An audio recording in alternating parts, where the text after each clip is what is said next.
we have made some serious and significant upgrades and more to come still. Very openly and honestly, there's been a lot of bugs with it because you don't know what you don't know until people start using it and figuring out what's wrong with it. So those of you that have been beta testing it for us, for lack of a better term, thank you, A, number one. And B, I think you'll be pretty excited about some of these updates and upgrades. So I'm going to log in and I'm going to demonstrate some of these updates and upgrades. The first upgrade that I want to share is that when you choose your criteria, you can now get the lead count of how many properties fit the criteria. Because before you were flying blind. You put in a zip code and you hit vacant homes, and then you get some weird error message because the zip code you chose, there were no vacant properties or there were no tax delinquent because either the data is not there or whatever. Now you can check that information before you proceed to the next step. So I have a zip code selected. I have a minimum of 2 bedrooms selected. I got a motivated seller that's waiting on me to get numbers to her. It's been busy. These are good problems. I'm choosing vacant, and I'm choosing, by default, it's residential, and I'm going to save. Oh, no, before I save, I'm going to tap check lead count, and I'm going to hope this works the way it's supposed to. It did. Okay. The total available is there's 32, and it's the current offset means I've already saved 5 of them. So that number 5 is because this is the same criteria the last time I pulled fresh leads. It's the exact same criteria. So I already have 5 of them, which means there are 27 remaining. So I'm going to save the criteria again. And I'm going to go to fresh 5. Okay. And I'm going to go, and you can check the lead count from there as well. So he's made it as easy as possible. You can check it from the save criteria or the fresh 5 tab. I'm going to get my leads. And this is where some of the really significant upgrades. Now, one thing we noticed was that the tag associated wasn't always matching the selected criteria. And so he's still working on a fix for that, meaning for this, I noticed for me, when I would pull vacant, the tag would say absentee out of state. It's because they were absentee out of state and it was just pulling alphabetically which tag first, but it's still confusing because then you're like, is it, what is it? Is it vacant and absentee out of state? Is it absentee? Is the thing working the way it's supposed to? So he's going to fix that, but it's not quite fixed yet. I'm going to heart this one. I've got one new one. I'm going to heart this one.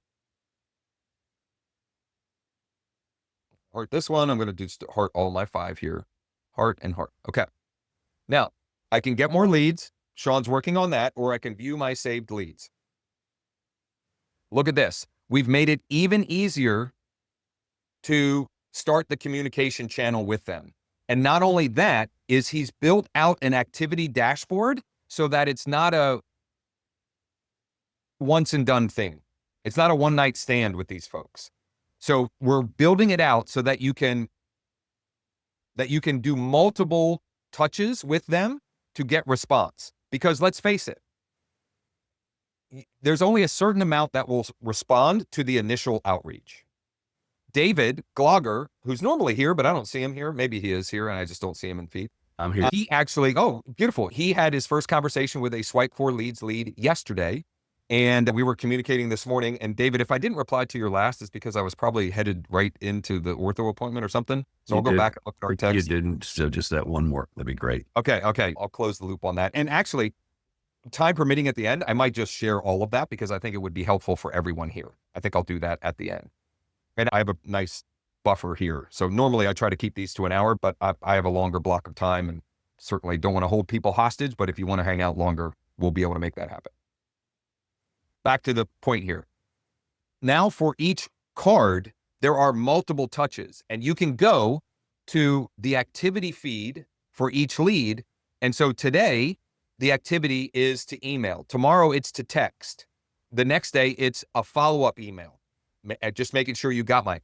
Here's why this is so important and valuable is you can find data on marketing all different places, but like the results from one outreach versus the average number of touches it takes to actually create a client, it's by all accounts, they used to say 6 or 7, maybe 10. Now it's 12, 16, 20, something crazy, right? So we're making it so that you can track and do those actions more easily from the app. And then the next upgrade, or on the next upgrade list, is then to be able to feed them into your preferred CRM so that you can do things like add them to a market report.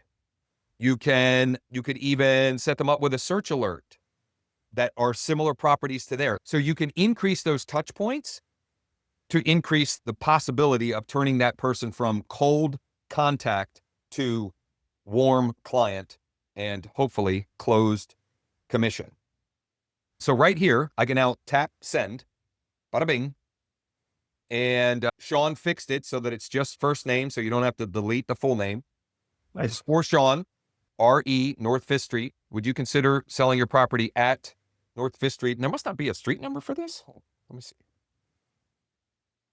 Oh boy, we might have another bug that I need to dig into, because for some reason, at least on that one, it's not pulling in the street number.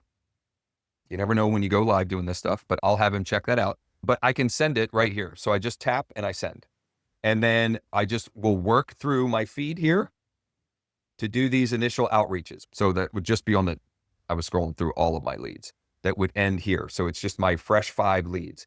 We don't have a way to retroactively update the activity feed on older leads, but you'll see this activity feed concept on all the new leads moving forward.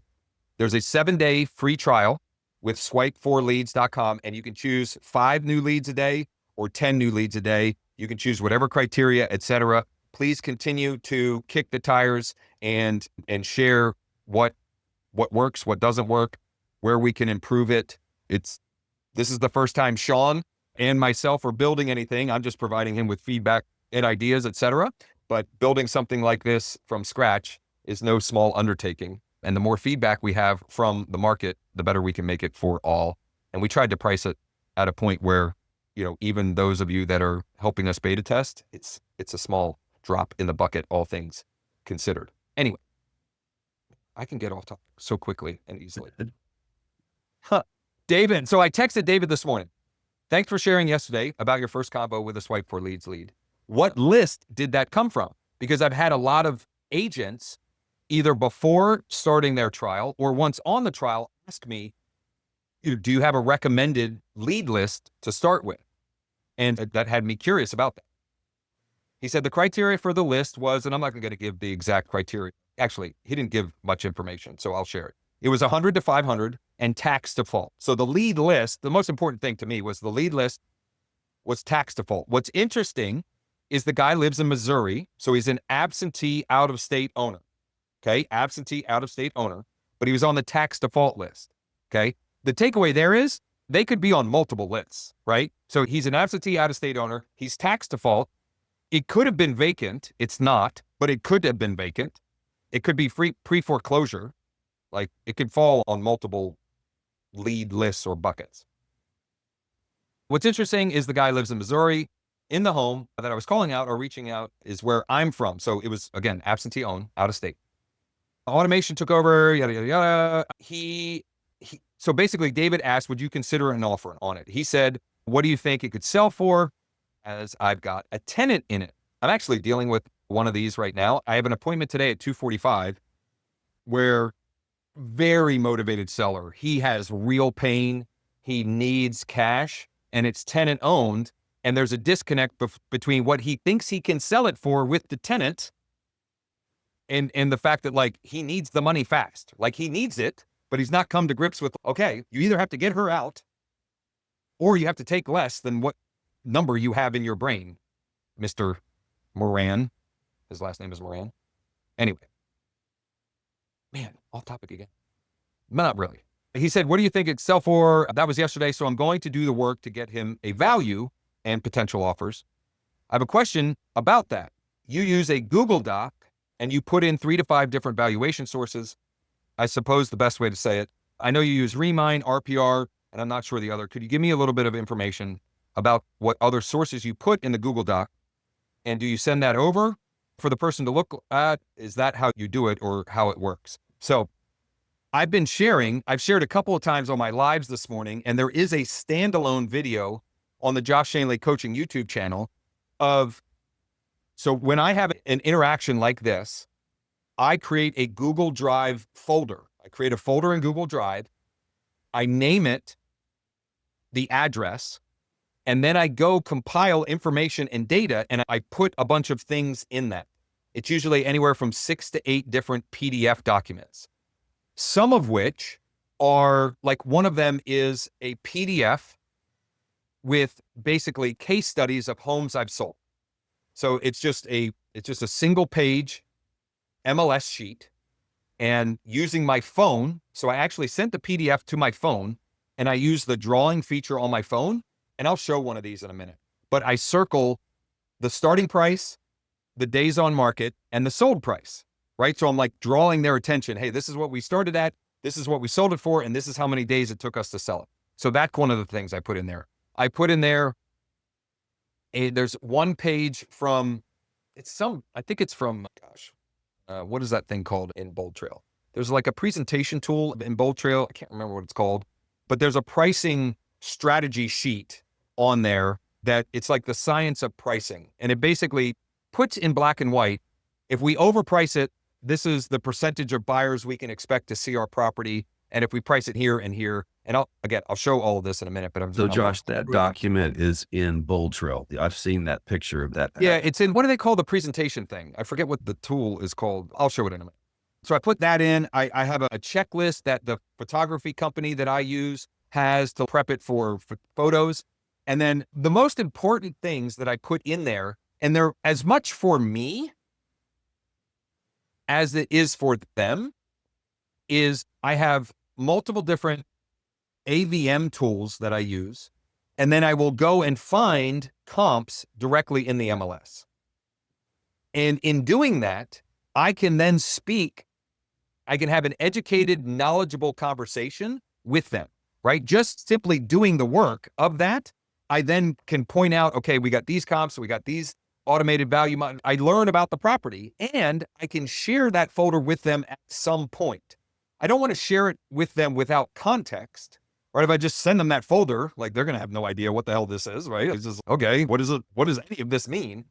But it's a way for me to organize and educate myself about their property. And it's something I can eventually share with them. And one of two ways I end up sharing with them is, number one, the appointment. I will literally open up my laptop. I'll tether to my personal hotspot, and I'll pull up the folder, and we'll go through it. Here's what I found. Okay. And the AVMs are valuable in this way, in my opinion.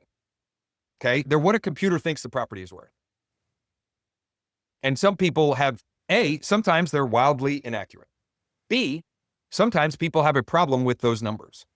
And C, if we list the property, consumers are going to go look what the internet thinks the property is worth. And that does impact how much activity and interest and offers we get. If we list it at 300, and like it or not, Zillow says it's worth 245, it's an uphill battle, right? It's going to come up. Why does Zillow say it's 245 and you got to list it at 300? Zillow has it listed as a 3-bed, 2-bath, and it's 2,000 square feet. The reality is it's 4-bed, 2.5-bath, and it's 2,500 square feet. For some reason, the information's inaccurate, right? If you can explain it, that's one thing, but if there's no reason. Anyway, here's what I'm going to do next. I'm going to show what an example of this work looks like, and then I'm going to give my recommendations to David, what I send before any of this matters. Okay? So I'm working in reverse order just because this is a real life example of trying to figure out, like, what do I do? I got this guy that wants an offer. What? So I'm just going to go and find, I'm going to try and go, where are my folders? My drive? There we go. Let me pull up one that I did recently. Okay, here's one that I did recently. Here's the case study. It's literally just the one-page printout of 26 or 28 homes I've sold in the last couple years. Original price, close price, days on market. original price, close price, days on market. If you don't personally have those, find another way to demonstrate the value you provide. There's other ways that you can prove that you can do. And one way, for example, is to demonstrate to them what you're going to do to get it sold quickly. Because the general consumer does not understand all of the things that you're going to do. Just telling them you have an 83-point marketing checklist is irrelevant. Actually demonstrate to them, here are some of the things that we're going to do, Mr. or Mrs. Home Seller, to make sure that everyone in the market that your home might fit their buying criteria knows about this thing. Number one, we're going to make sure that every agent that has a client set up in the MLS knows that this property is now available and on the market. Number two, we're going to leverage social media and digital advertising to just blast that thing out to make sure that everyone's friends and family and coworkers know that it's out, whatever, right? Like, you can demonstrate to them how you'll do it if you don't have these actual real world examples. I use 4 different AVMs. Okay. If you can't, then don't. I just use what I have available to me. We have Remind. On Bright MLS, we get Remind for free. In Remind, I can pull this sheet here, and Remind typically will pull in a couple of different value AVM models. First American, Zestimate, look at this. It's $80,000 difference. First American says 268, Zestimate says 168.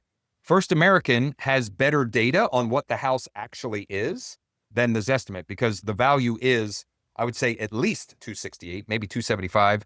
And honestly, if we go with a Zoom Casa offer and we fix it up, we're going to sell it for 300 or 325. Josh, this is the Remind, right? This is Remind. So I'm going to show what I have, but then you can use just use what you have. Okay. If you don't have Remind, then forget about it. Don't even think about it. And I'm not talking to you, David. I'm just talking to everybody. Everybody on here, I think, has RPR. So all of you can go into RPR, pop in the address, and get their AVM. I think they call it RVM in there for some reason. Yep. RVM. Yep. Do you run the seller report? Yep. Yep. So here, this is how I do it. That's what I do. Yep.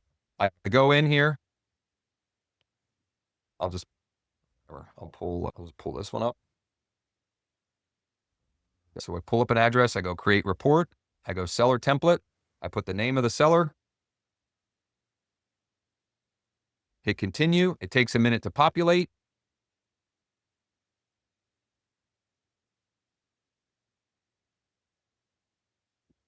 I hit download.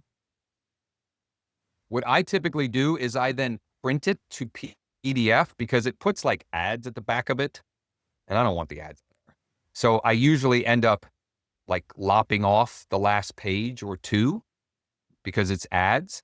And also, this is a topic for another day.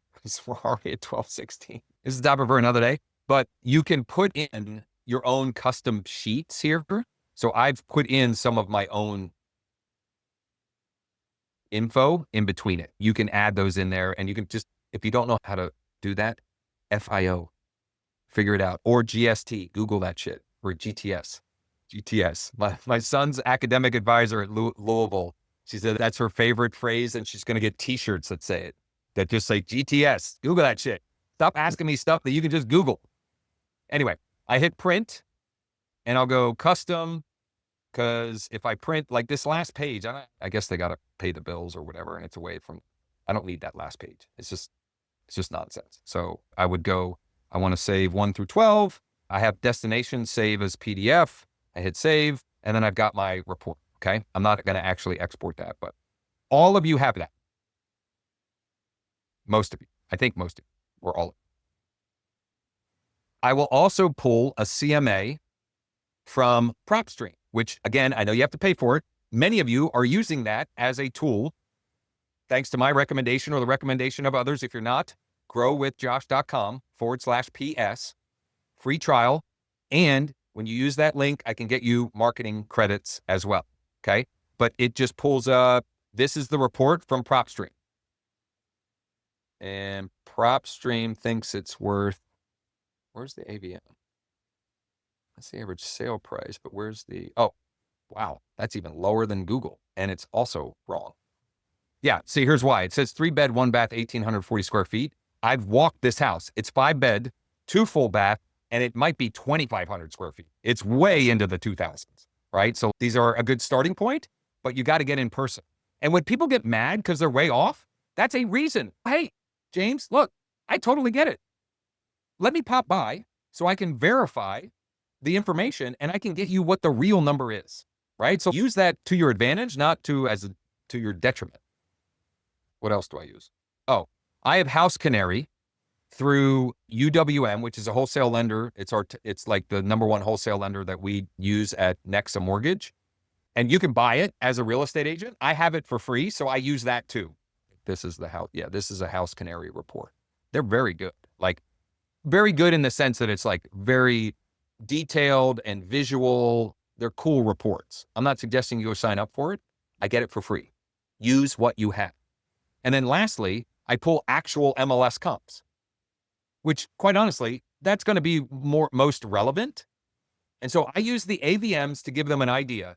And then I use the comps to say, here's the reality of what we can expect based upon the direct MLS data. This home is very similar to yours. It sold a month and a half ago at this price. And this was a condition. If we want to get that price, we need to get it to that condition, or we need to adjust our expectations of price based upon your current condition. That's it. That's how I build the Google Drive folder. Back to, But Josh, can you say that again on with that statement you just said? This is my price estimate on this to get it to that condition. What did you say? so when I'm pulling the actual MLS comps, I'm looking for 1, 2, or 3 that are the most comparable and I'm looking for the 1, 2, or 3 that an appraiser's going to use. And then the way I position it is, this is the most comparable sale. It was right around the corner and it closed 35 days ago. Here's the price it sold at. And then I will compare the condition, right? So for example, this actual property, there's a comp at 295 and there's a comp at 362.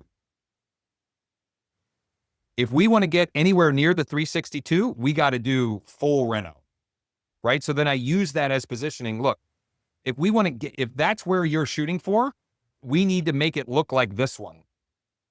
And if not, we need to adjust expectations based upon the actual condition as it compares to this comp.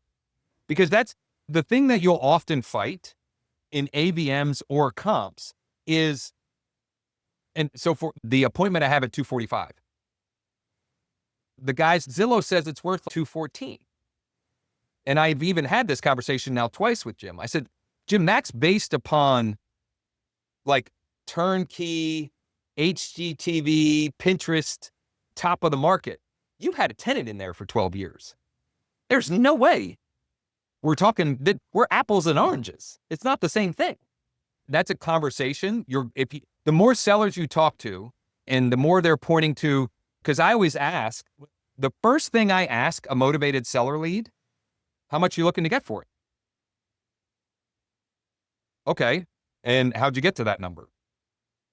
And though the internet says it's this, that, or the other thing, when you say the internet, do you mean Zillow or what do you mean? So we can't have an educated conversation if I don't understand where did that come from? So then I can either agree. If I do agree, I might agree with their assessment, or I might have to poke holes in it and explain, yeah, I know Zillow says it's worth 250, but you just told me it needs a roof and HVAC and flooring and a new kitchen.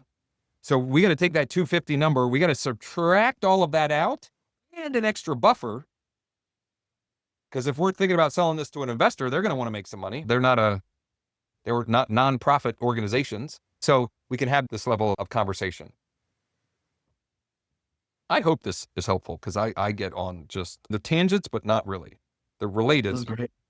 Okay, so back For to my me, it's conversation. very helpful. Perfect, good. Back to my conversation with David. The Google Drive folder is more for me, and I typically don't share that until I've gone over detailed information, which the two examples where I share it is in person with them or after. And if for whatever reason I don't bring it up on the appointment, I will share it after, but with context, with a Loom video of me showing this different information and just explaining this is how I arrived at some of this. I'm not just like grabbing at air, like I'm using data to justify the points I'm making here. I'm not just like making stuff up. I usually start with inputting the address into Ilist and then sharing the automated values and 2 or 3 offer options. And I'll typically do that in a Loom video with a link to their dashboard linked directly in the Loom video. To which he said, and I said, does that make sense? He said, yes, it does. Do you find that the Ilist valuations are good? My experience with that is most of those are not necessarily a good measure of what the market value of the home is. I'm going to finish my exchange here, and then I'm going to show an example of what I mean, including a Loom video. I think my internet's acting a little wonky, but hopefully it holds here. If it gets too bad, let me know, because I can switch to another Wi-Fi. He said, David said, and I know David, you're here, but oh, he asked about, is it accurate? It's 4 different values, so you're providing a variety of what the internet thinks the property is worth. What I found is where the values are off are typically when information about the property is inaccurate, meaning, and I already went over this, but bedrooms or baths or square footage, things of that nature. You're also going to want to put the actual MLS comps in the neighborhood and share those, which is one of the things that I put in the Google Drive. And this is the last thing, and I'm going to jump off and demonstrate this. So you input the address into the Ilist platform, and then you get offers. I know you eliminate some of those where they can't see them, so you're only giving them maybe 3 to 4, correct? ? And then you do a Loom video explaining, here are some of the values your home could be worth, correct? ? When do you send the comps that you might pull from the MLS? So I share the actual comps based upon the conversation. In most cases, that's not until I meet with them in person. Because the way I frame what I send them up front is this is just preliminary numbers based upon the information that we can find in tax record data and what the internet thinks your home is worth. So I'm very strategic about positioning. This is just the starting point. Okay, please understand that. And then if they're like, you are way off, you are an insane person. Here, should I switch? James, is it wonky at all? I keep getting a notification that. I see that. Looks Often, good but- from here. Okay, it's okay. As long as it's good, I won't. So if they're so offended by that they won't give me the time of day, then I will use the comps as a way to get my foot in the door. Otherwise, I can usually get my foot in the door and then use the comps to justify, here's the reality of the situation. Your house looks better than I expected, so we're probably higher up on this comp range. Your house looks way worse than I expected. You wouldn't say that, but the reality is we probably need a roof. Here's what I've been dragging my feet. I had an appointment with a seller on Friday that I've been following up with for several months. And I've been dragging my feet on following up with her, which is terrible. I should have followed up with her on Monday. But the reality is her expectation of what she thinks she can get from the sale and the current condition are like $100,000 off. And it's like a $300,000 home. So I'm like, I'm going to be the bearer of bad news and she might hate me, but she'll eventually probably realize he's probably right. And she still may not end up working with me, but I'm not going to lie to take the listing. It's a hoarder house and it needs $50,000 to $75,000, maybe $100,000 in renovations. And the max it's worth is 3.25. And she thinks she's getting $275 as is. Some kind of disconnect. Anyway, when I get an address like this, and I've had this conversation, I go to my Ilist console. You can get a free 30-day trial, and then it's $77 per month. There's no contracts, long-term commitments, etc. You go to growwithjosh.com/Ilist, and it's the letter I, ILIST. growwithjosh.com/ILIST. Free trial, kick the tires. You can integrate it with your CRM. You can add on the website lead capture, which I've already gotten a tangible ROI, like literally money in my bank account, greater than the amount I've spent to capture leads as of Friday. I had a settle that I would not have had if not for that. Okay. So I go to cash offers. My dashboard, this is my enterprise dashboard. You would just have from my account down. You wouldn't have this extra stuff here. using that. This is just because this is my enterprise dashboard. We pop in the property address. Okay. I'm hesitating here because if I put this on YouTube and there's sensitive data, sometimes YouTube takes it down. So I'm going to put my info. I don't know if it'll matter. It might still rip it down, or maybe what I'll do is maybe blur this part out. So I go and search the property. And it takes a couple minutes. That's fun. That's just great. This might be, I think it's because my internet is being weird. Bear with me 1 second. I'm going to switch to a different Wi-Fi connection. So you're going to lose me for about 10 seconds.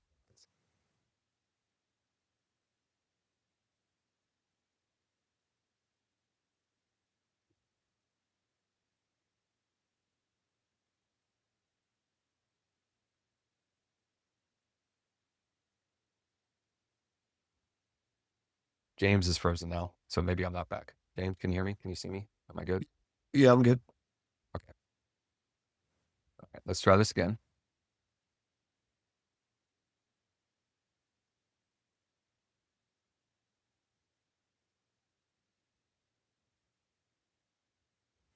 Once we get the preliminary output, there's a couple of edits that I do with this. So first and foremost, we're going to save snapshot. Now, in most cases, you're going to see a Google Street View of the property. For whatever reason, my neighborhood, there's no Google Street View of my neighborhood. I don't know why. I'm not like that mad about it. Like I don't care, but that's why there's nothing here. I might suggest to Joe, is it possible that we can show the map view in that instance? I had never thought of that until now. I'm going to make that suggestion to Joe, and I'm thinking he can probably make that happen. Anyway, there are these 4 AVMs, and then they're depending on what services and what institutional buyers are available in your market, you'll have a whole bunch of options here. I don't want to show them any more than 2 or 3 at first. So I will deselect what I typically, like in my market, the best options are Quick Buy and Zoom Casa. So I will I'll remove the single close, the low dollar one. I'll remove all these Zudelio ones. Oh, here we go again. Come on. Hold on. Hopefully, there we go. I don't know what's going on here with my connection, but I'm going to remove, I'll leave 3 of them for now, just cause, okay? So now I have these 4 AVMs and I've got 3 offer options. Depending on the level of conversation I've had with them, I may add my own offer in here, and I'll show you what one of those looks like when I add that. But if I'm just getting them preliminary numbers, I'm not including that. I'm saving that as like my Columbo pivot, right? Where they're like, yeah, I don't want any of these. Wait a minute. I got one more option. Maybe we should explore this. This is a way that we can sell it quickly and still help you net more equity, blah, blah, blah. Like I have a listing that I went and put a lockbox on this morning that came from that pivot. It was a cash offer. It was going down this offer, this path. We weren't really seeing eye to eye on the number. And I said, listen, why don't we go this route? I know you said you didn't really want to go this route, but I wouldn't be doing my fiduciary responsibility for you if I didn't at least make you aware that this route is probably your best option. We'll still sell it quickly. You'll net more and you'll be happier with me. Anyway, if you can put that in, I'm not going to do that now. I go share, okay, the share button here, and I'll go open a new window, and then I'll open Loom. I'll put their name flashing on the Make It Big app. Okay, Mike was the last one I sent it to. I'll put their name flashing on the Make It Big app, and I'll record them a less than 60-second Loom talking through this. And then once the Loom is done, I will link up this dashboard so that the tap here button on the Loom goes to their dashboard. What does that actually look like? Here's one that I sent. This was an inbound lead on Monday. I had a great conversation with her. I sent her this that night, I think it was Monday night or Tuesday morning, I sent this video. What I'm talking about is if she taps here, this is her home value and offer dashboard. And this one was a little bit longer.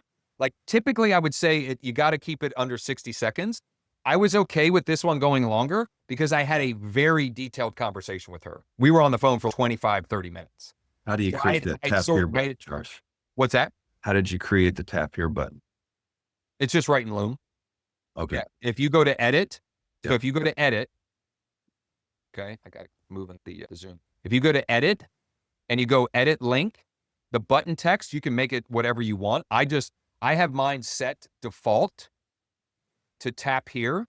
And then there's a default link. I think the default link is either sending them to that Meet Josh page that I was using for the Google branded PPC ad, or it might be to Success Stories, which is basically just like a web page that has those PDFs. But then I just manually edit the link. If I'm sending a personal video message like this, I manually edit to be their dashboard. And that tap here is part of that video. It's something that's just there and you can use it any way you want to. Correct. Now, the tap here, it'll look like that on a laptop or desktop. If they watch it on their phone, the link is there, but there's no tap here button. I got to wrap up because I got a 1 o'clock appointment and I got to return like 6 calls before that. Oh, it does say tap here. It's just a little bit different. Hold on. Let me, I'm sure. Spotlight. So it's not a button. The button only shows on laptop or desktop, like up there, but on their mobile, it still has tap here. And that is sending them to their dashboard. Okay. Geez. So that is then what I send to them. And if I send someone a personal video message, I treat that like I sent them a document for electronic signing that is due tomorrow at settlement. I want to make sure that they see that video. Because if I'm going through the trouble of creating that, I want to make sure that they actually get that for a whole bunch of look, she watched this 5 times. I just noticed this now. She watched it 5 times. Like that, she's doing business with me. I'm meeting her Monday night. All we're going to decide is, are we going 7-day stress-free home sale? Are we going to do a Zoom Casa or a quick buy or some other option? Like we're doing business. It's just a matter of what. She's not even talking to anybody else. And in part here. And I will say, because I love to be transparent, for the first time in years, I got somebody that basically told me, I don't want to do business with you because of your stupid face on video. And they actually said that. They didn't say that. Look, I got no problem. I'll tell you exactly. Because it's funny. This is the first person, and I would bet that you'd be hard pressed to find a single user of a Loom account that uses it like a lot more than me. There might be somebody, but I use it heavily. And this is the first guy that he said that, yeah, that little presentation thing irritated me. I turned it off. And then because this was bad form on my part, because if I responded emotionally, I said, wow, really sorry. You're literally the first person out of hundreds or maybe even thousands of people I've sent videos like that to that responded negatively. Would you prefer to have a quick chat, or is it that you're not actually interested? This is a person that replied. I had done cold outbound text message on a multi-unit property he owned because I have buyers that are very actively looking. He told me after 5, I called him. It hasn't gone anywhere. He did also feel compelled to also tell me most people are too polite to give any negative feedback. I prefer black and white and have zero tolerance for cute things. It wasn't cute. It's a way to effectively communicate. Point is, he probably wasn't going to be like, we weren't going to get along. So it probably is a good thing, but that's literally the first negative feedback I've gotten from personal video Loom messages like that since I started using Loom or similar, because I've used BombBomb, I've used Dub, but Loom is the one that I've been using that one exclusively for a while. But you will get that. And so here's another wonderful example. I'm going to end on this. I hope. I need to. I'm hungry as hell.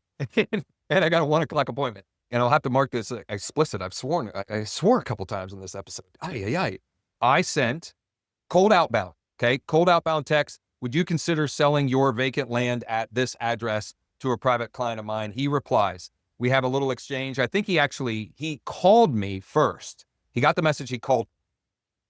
We had a great phone conversation. I put together a Loom with a proposal for me to sell his land. And doing what I just told you that I do, I want to if I'm sending that, I want to make sure that they actually watch it. I treat it like, hey, look, I need your digital signature on this thing. He said, yeah, I don't know you. I don't trust. I'm not going to click a video that came from the internet. Now, I since learned that he was using an old Android and there was no preview message. It literally was just a link that said, watch this video, which, I mean, that I could see why that would be like, It was a great lesson though, because, and I haven't used this enough since then. So I'm sharing this as a reminder to myself. I took the video content and I had Manus turn it into a proposal, a written proposal, a black and white proposal, which I maybe should have done with Benjamin, the guy that told me that I was irritating. I turned it into a PDF proposal. I have his land listed. I'm expecting 2 offers tomorrow on it. I've since sold his 3 unit and he's already referring me 2 other clients, or has referred me 2 other potential clients. And he wants me to represent him to buy another parcel with the proceeds of these other sales. So I could have got my feelings hurt. He won't watch my video, but I thought, okay, this guy's for real. There's multiple possible transactions here. I put this proposal together and now this guy's like going out of his way to try and send me more business. And I literally did not know him from anything until I sent that text message, which I think was at the end of July. It was sometime in July, maybe early August, somewhere. Anyway. Wow. This is a long session. I'm probably going to cut this up into 2 videos. We'll have the part 1, and then I'll have a separate video for when we pivoted to the conversation between David and I. I'll get those up on the Josh Shanley Coaching YouTube channel. I'll release the first one tomorrow, and I'll release the second one Friday. I'll be live. Oh, that'll be perfect, because I'm probably not going to be able to go live Friday morning. So I'll release that one Friday morning in lieu of the live. As always, this genuinely and sincerely, if you have questions, if you need help, if you want to strategize, please don't hesitate to reach out. You can DM me, you can call or text me. I'm not easy to find. Here's what I would ask that you do though. If you Google me to find contact info, don't click the Google ad. Scroll down a little so I don't have to pay for you clicking my ad that we showed you how to set up here today. Just kidding. And so thanks for all of the, Thank you, the Josh. comments, Appreciate it. interactions, etc. David, sorry, go ahead. Thank you. Appreciate Yeah, it. of course. Look, if you're asking and wondering, you're not the only one, right? So I value those questions and those points of clarification that you all have, because usually it's helpful to more than just the one person asking the question. All right. Thanks, everybody. See those of you who have been tuning into the live streams. I'll see you in the morning and we'll get the replays out ASAP.